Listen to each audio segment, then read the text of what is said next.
ভারত অবশ্যই এই সরকারের আর্থিক সংকটে সহায়তা করবে না, তারা ঋণ দেবে না, ঋণটা দেবে চীন।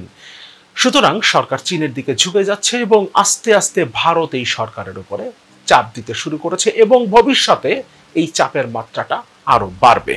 বাংলাদেশকে বকেয়া বিদ্যুৎ বিল পরিশোধের তাগিদ ভারতের অন্যতম শীর্ষ ব্যবসায়ী আদানি গ্রুপ বাংলাদেশকে বকেয়া বিদ্যুৎ বিল পরিশোধের তাগিদ দিয়েছে বলে জানা গেছে। বাংলাদেশের বর্তমান ক্ষমতাসীন সরকার দেশের অর্থনীতিকে যে ভয়াবহ সংকটের মধ্যে নিয়ে গেছে, এই সংকটের সময়ও সরকারের অত্যন্ত কাছের বন্ধু বলে পরিচিত ভারতও পাওনা টাকার জন্য সরকারের উপরে চাপ দিতে শুরু করেছে। 2018 সালের নির্বাচনে আওয়ামী লীগ ভারত সরকারের সমর্থন আদায়ের জন্য ভারতের প্রধানমন্ত্রী নরেন্দ্র মোদীর অত্যন্ত কাছের ব্যবসায়ী গ্রুপ আদানির সাথে বিদ্যুৎ চুক্তি করেছিল এবং সেই চুক্তির আওতায় বাংলাদেশ বর্তমানে আদানি গ্রুপের কাছ থেকে বিদ্যুৎ আমদানি করে, সেখানেও 5,000 কোটি টাকা বকেয়া পড়েছে।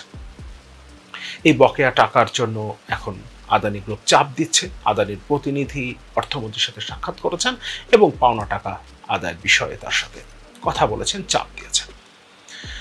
আমাদের অর্থনীতিটা এত ভয়াবহ অবস্থায় চলে গেছে, আমরা জানি ইতোমধ্যে আমাদের রিজার্ভ $12 বিলিয়ন ঘরে চলে এসছে এবং শুধুমাত্র জ্বালানি খাতে এখন বকেয়া পড়েছে $5 বিলিয়ন। বিদ্যুৎ খাতে আমাদের বকেয়া এখন 45,000 কোটি টাকারও বেশি, কিন্তু এগুলো পরিশোধ করার মতো কোনো সুযোগ এই সরকারের নাই, কারণ লুটপাট, দুর্নীতি আর অর্থ পাচারের মধ্য দিয়ে সরকার দেশের অর্থনীতিকে পুরোপুরিভাবে খোকলা করে দিয়েছে।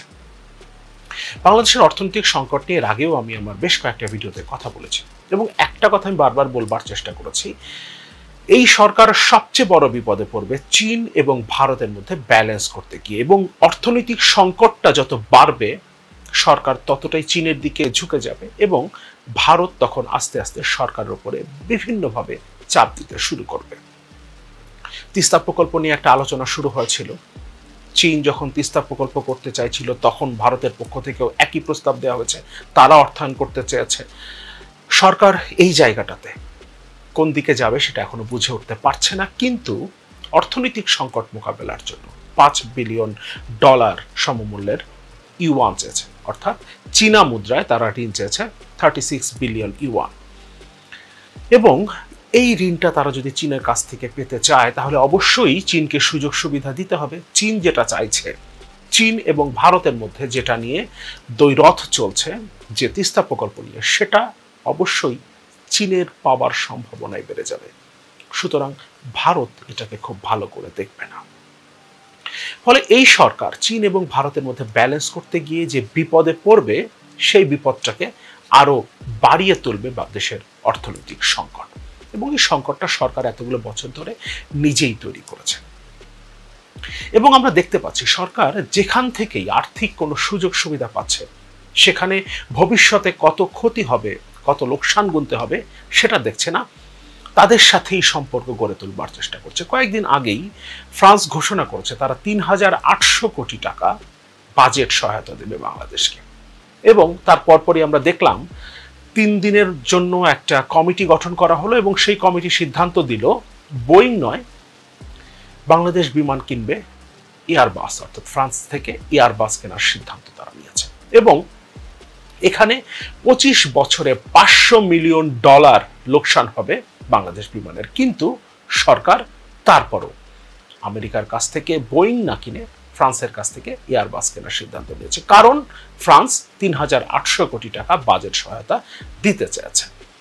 এগুলো কিন্তু ঋণ, আপনাকে পরিশোধ করতে হবে, কিন্তু তারপরও এই মুহূর্তে যেহেতু সরকারের কাছে নাই, সুতরাং সরকার যে কোনোভাবে সহায়তা যেখান থেকে পাচ্ছে সেদিকেই তারা ঝুঁকে যাচ্ছে। সুতরাং চীন এবং ভারতের মধ্যে ভারত অবশ্যই এই সরকারের আর্থিক সংকটে সহায়তা করবে না, তারা ঋণ দেবে না, ঋণটা দেবে চীন। সুতরাং সরকার চীনের দিকে ঝুঁকে যাচ্ছে এবং আস্তে আস্তে ভারত এই সরকারের উপরে চাপ দিতে শুরু করেছে এবং ভবিষ্যতে এই চাপের মাত্রাটা আরো বাড়বে। বাংলাদেশের এই মুহূর্তে বিদ্যুৎ ও জ্বালানি খাতে বকেয়া $5 বিলিয়ন কাছাকাছি, এটা নিয়ে বণিক বার্তা একটা রিপোর্ট করেছে। আমি ছোট্ট একটা জায়গা পড়ছি। চলতি মাসে জাতীয় সংসদে বিদ্যুৎ, জ্বালানি ও খনিজ সম্পদ মন্ত্রণালয়ের দেয়া এক হিসাবে বলা হয়, চলতি বছরের ফেব্রুয়ারি পর্যন্ত বিপিডিবির বিদ্যুৎ ক্রয় বাবদ বকেয়া ছিল 33,109 কোটি টাকা। এই হিসাবের বাইরে এরই মধ্যে মার্চ ও এপ্রিলের বিলও বকেয়া পড়েছে। প্রতি মাসে বিপিডিবির গড় বিল আসছে 6,000 কোটি টাকার বেশি। সেই হিসাবে গত 2 মাসে অন্তত 12,000 কোটি টাকার বিল এসছে। এ বছরের ফেব্রুয়ারি পর্যন্ত থাকা বকেয়ার সঙ্গে গত 2 মাসের বিদ্যুৎ বিল হিসাব করলে বিদ্যুতে সম্ভাব্য মোট বকেয়ার পরিমাণ দাঁড়ায় 45,109 কোটি টাকা। news24.com একটা রিপোর্ট করেছে, হেডলাইন বাংলাদেশকে বকেয়া বিদ্যুৎ বিল পরিশোধের তাগিদ ভারতের অন্যতম শীর্ষ ব্যবসায়ী আদানি গ্রুপ বাংলাদেশকে বকেয়া বিদ্যুৎ বিল পরিশোধের তাগিদ দিয়েছে বলে জানা গেছে। বুধবার সচিবালয়ে অর্থমন্ত্রী আবুল হাসান মাহমুদ আলীর সঙ্গে তারা নিজ দপ্তরে দেখা করে ঢাকা সফররত আদানি গ্রুপের পূর্ণকালীন পরিচালক প্রণব বিনোদ আদানি এই তাগিদ দিয়েছেন। এখানে বলছে, প্রসঙ্গত গত ফেব্রুয়ারি পর্যন্ত ভারত থেকে বিদ্যুৎ কেনা বাবদ বাংলাদেশের বকেয়া আছে প্রায় 5,500 কোটি টাকা। এর মধ্যে আদানির কাছে বকেয়ার পরিমাণ 3,637 কোটি টাকা। তবে এটিও পুরো বকেয়া নয়, কোম্পানিটি বাংলাদেশে বিদ্যুৎ বিক্রি বাবদ আরও বেশি পরিমাণ অর্থ পাবে বলে জানা গেছে।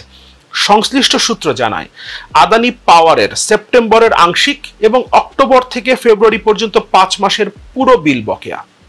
গত বছর 2023 সালের সেপ্টেম্বরের আংশিক বিল কেবলমাত্র বাংলাদেশ দিতে পেরেছে। এরপর অক্টোবর থেকে ফেব্রুয়ারি পর্যন্ত পুরো 5 মাসের পুরো বিল বকেয়া আছে। এই পরিমাণটা 3,637 কোটি টাকা। এর মধ্যে মার্চ এবং এপ্রিলের বিল জমা হয়েছে, মে মাসের হিসাবটাও এর সাথে যোগ করতে হবে। তার মানে এটা 5,000 কোটি টাকা ছাড়িয়ে যাবে।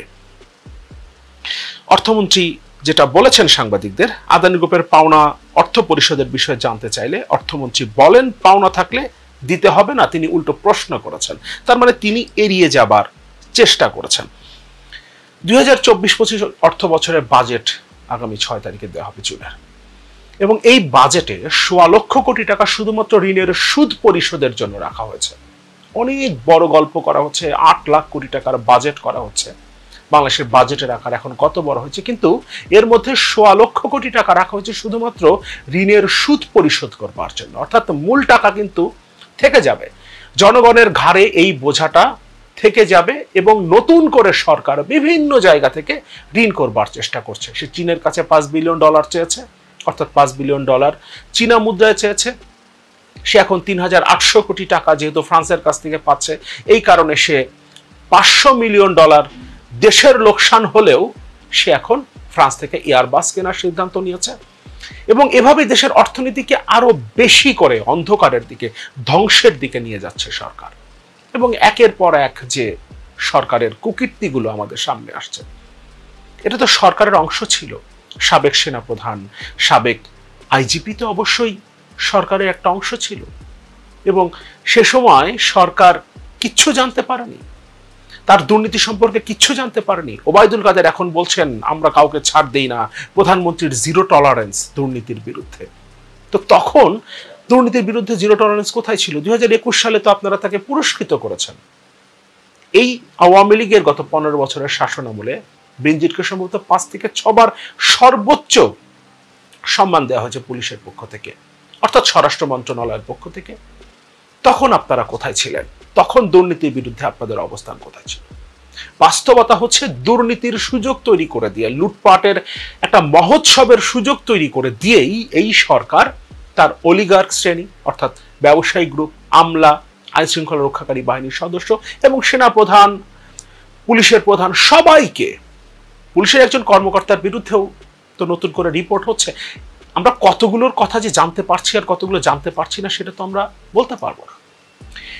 এরকম একটা সরকার দেশের অর্থনীতিকে পুরোপুরিভাবে ধ্বংসের দিকে নিয়ে গেছে, এবং এই অবস্থায় তার বন্ধু বলে পরিচিত ভারতও তার উপরে চাপ দিতে শুরু করেছে। এবং এই কথাগুলো আমি আমার এই চ্যানেলেই বেশ কয়েকবার বলেছি। এই সরকার কোনোভাবেই ব্যালেন্স করতে পারবে না, চীন এবং ভারতের মধ্যে ব্যালেন্স করতে পারবে না। মার্কিন যুক্তরাষ্ট্র থেকে যে চাপ আসছে, তারা বুঝে গেছে মার্কিন যুক্তরাষ্ট্রকে তারা কোনোভাবে আসলে ম্যানেজ করতে পারবে না। তলে তলে আপোষের যত কথাই ওবায়দুল কাদের বলুক না কেন, ডোনাল্ড চলে যাবার পর যখন স্যাংশনটা আসলো আইজের বিরুদ্ধে, তখন ওবায়দুল কাদেরের বক্তব্যে পরিষ্কার হয়েছে তারা আসলে মার্কিন যুক্তরাষ্ট্রকে ঠিক পড়তে পারেনি। তারা বুঝতে পারেনি মার্কিন যুক্তরাষ্ট্র আসলে তাদের আগের অবস্থান থেকে সরে যায়নি। তার মানে সরকার এখন পশ্চিমাদের সাথে, বিশেষ করে মার্কিন যুক্তরাষ্ট্রের সাথে ব্যালেন্স করতে চাইছে না, কারণ তারা জানে এখানে তারা ব্যর্থ হবে। কারণ মানবাধিকার এবং গণতন্ত্রের যে প্রশ্নগুলোতে তারা আঙুল তুলবে সেগুলো সমাধান করা সরকারের পক্ষে সম্ভব না। ফলে এখন যেহেতু ফ্রান্সের কাছ থেকে কিছু সহায়তা পাওয়া যাচ্ছে, সে ফ্রান্স থেকে এয়ারবাস কিনছে। যেহেতু চীনের কাছ থেকে সে এখন ঋণ পাচ্ছে, ঋণ পাওয়ার সম্ভাবনা আছে, চীন তাদের মুদ্রায়, চীনা মুদ্রায় ঋণ দিতে রাজি হয়েছে, সুতরাং সে এখন ভারতকে পাশ কাটিয়ে চীনের দিকে ঝুঁকে যাচ্ছে। এবং এর মধ্য দিয়ে আমরা যে কত বড় ঋণ জালে জড়িয়ে যাচ্ছি, কত বড় ডেপ ট্র্যাপে জড়িয়ে যাচ্ছি, সেটা আমরা নিজেরাও এখন বুঝতে পারছি না। আমরা যদি চীনের কাছ থেকে এভাবে চীনা মুদ্রায় ঋণ নিতে শুরু করি, এটা আমরা পরিশোধ করব তো চীনকেই। তারপরে প্রত্যেক বছর আমরা চীন থেকে যে 20 থেকে 22 বিলিয়ন আমদানি করি, এটা আমরা চীনের কাছ থেকে ঋণ করব এবং ঋণ করে পরিশোধ করব, কিন্তু ঋণটা আমাদের মাথার উপরে থেকে যাবে এবং আমদানি আমাদের তাদের কাছ থেকেই করতে হবে, কারণ ইউয়ান তো আর অন্য কোনো দেশ নেবে না। এভাবে আমরা চীনের ঋণ জালে যখন জড়িয়ে যাব, ইতোমধ্যে আমরা জড়িয়ে গেছি, এবং ঋণ জালে যখন আমরা জড়িয়ে যাব তখন অবশ্যই এই সরকার ক্ষমতায় টিকে থাকতে চীনের স্বার্থ দেখবে, ভারতের স্বার্থ দেখবে না, এবং সেটা ভারত আস্তে আস্তে নিশ্চয়ই উপলব্ধি করতে পারবে। এবং এতদিন তারা এই সরকারকে যেভাবে ব্ল্যাঙ্ক চেক দিয়ে ক্ষমতায় অবৈধভাবে বসিয়ে রেখেছিল, সেই জায়গা থেকে যেভাবে তারা চাপ দিতে শুরু করেছে বকেয়া টাকা তোলার জন্য, সেভাবে তাদের এই সরকারের উপরে সমর্থনটাও তুলে নিবে, এটাই আমরা প্রত্যাশা